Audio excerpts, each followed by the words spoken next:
Olá, eu sou o Macorati e nesta semana eu vou continuar apresentando os novos recursos do Blazor no Net 8. Nesta semana nós veremos como renderizar componentes Razor fora do contexto HTTP. Se você não conhece o que é um componente Razor é uma parte reutilizável isolada de uma aplicação ASP.NET Core que é construído usando a linguagem de marcação Razor, que nada mais é do que um arquivo .razor que contém HTML, JavaScript e código C# para lógica de negócios, manipulação de eventos e interação com dados. Então, os componentes Razor, geralmente eles são renderizados em um contexto de um request HTTP. Então, o fluxo básico é o seguinte: o navegador ele envia um request para o servidor. No servidor, o request é roteado para um componente Razor. O componente é executado no servidor e vai produzir o HTML que é incluído no response, e o response é enviado ao navegador que exibe o componente renderizado. No Net 8, os componentes Razor agora podem ser renderizados fora de um contexto de um request HTTP. Assim, nós podemos renderizar componentes Razor como HTML diretamente em uma string ou um stream independente do ambiente de hospedagem da ASP.NET Core. Por exemplo, em uma aplicação console, nós podemos renderizar um componente Razor como um fragmento HTML. Aí podemos usar esse fragmento para gerar um conteúdo de e-mail, conteúdo de um site estático ou para construir um mecanismo de modelagem de conteúdo. Então, para mostrar isso na prática,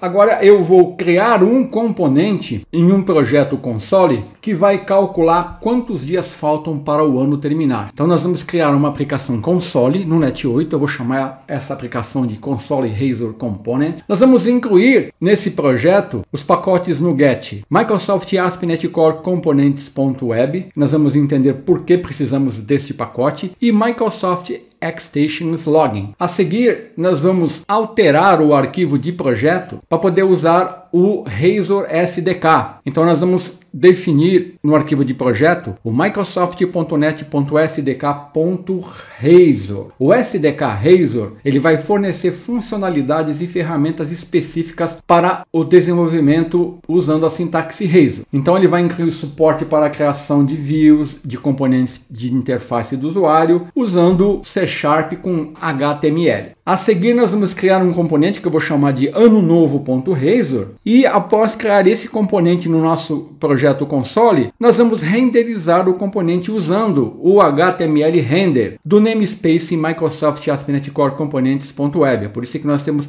que ter este componente no nosso projeto console. Então eu vou abrir aqui o Visual Studio 2022, vou clicar em Create New Project e vou selecionar aqui Console App, vou clicar em Next. Vou chamar esse projeto de Console Razor Component. Vou salvar ele aqui nessa pasta, vou clicar em Next. Aqui, estou usando o Net 8. Não vou marcar aqui, habilitando a publicação alternativa e nem para não usar os top level statements. Vou clicar em Create e eu vou ter aqui um projeto console criado aqui no meu ambiente usando o Visual Studio. Tá aqui, Então agora, eu vou abrir o arquivo de projeto e vou alterar aqui, o Project SDK para microsoft.net.sdk.razor. Tenho que salvar isso aqui, né? Vou fechar e agora vou criar aqui um componente Razor. Então eu vou clicar aqui, Project Add New Item e vou aqui, olha, Razor Component. Vou chamar ele de anonovo.razor.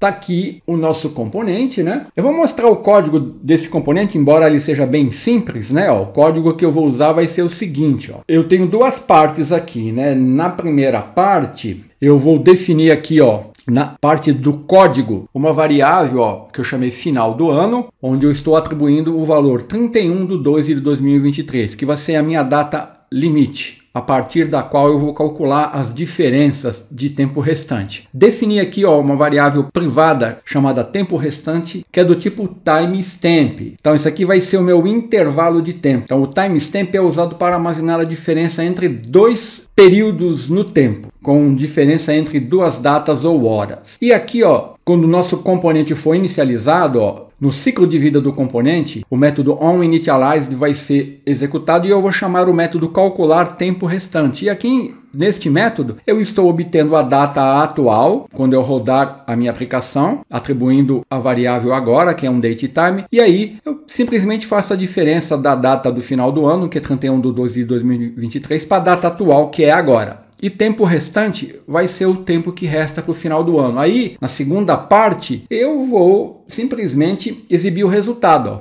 usando a sintaxe Razor. Ó. Então, eu informo a data de hoje e o tempo restante. Eu verifico se o tempo restante, né, é maior que zero. Se for maior que zero, então eu informo o tempo restante em dias, em horas e em minutos. Caso ele for maior que zero, então nós já estamos em 2024. Então, esse é o código que eu vou definir no meu componente. Então, eu vou vir aqui, retornar aqui para o meu componente, né? Então, vou definir aqui, ó, a variável privada com a data de 31/12, que é a data final, né? A seguir, vou definir uma variável que vai armazenar o resultado da diferença das duas datas, a data de hoje e a data final. Aí eu vou definir aqui no método onInitialized, vou invocar um método calcular tempo restante. E nesse método, simplesmente, eu faço a diferença entre a data do final do ano e a data atual. E aí eu vou exibir, né? Isso aqui, ó, informa a data de hoje. Aí eu dou um espaço aqui apenas para constar. Aí eu vou dar um if e vou definir a lógica para exibir. Calculando do tempo restante, se eu ainda estiver em 2023, eu exibo quantos dias, horas e minutos faltam para 2024. Caso contrário, eu já emito a mensagem que nós estamos em 2024. Então, esse aqui é um componente bem simples. E pronto, ó, criei o nosso componente, eu vou salvar. Então, agora, olha, eu vou renderizá-lo aqui, ó. Para fazer isso, eu vou me basear aqui na documentação da Microsoft, ó, Render Razor Components Outside of ASP.NET Core. Aqui ele dá um exemplo básico de um projeto console, ó,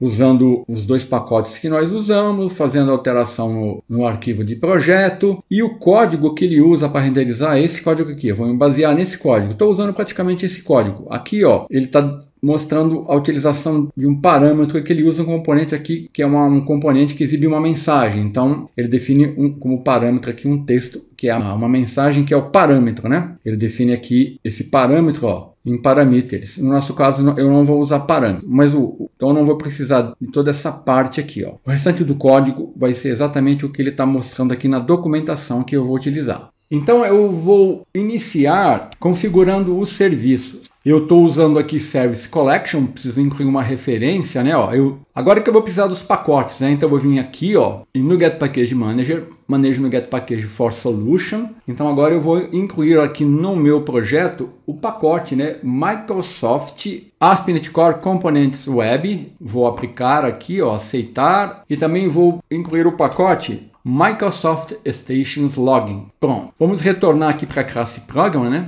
Então agora, ó, eu vou incluir o namespace Microsoft Stations Dependency Injection. Então aqui eu estou configurando o serviço usando o Service Collection e estou adicionando o serviço de login. Ó. Então eu vou poder usar o eLogger para registrar as mensagens. A seguir eu vou construir o provedor de serviços. Então eu vou usar este código aqui, ó.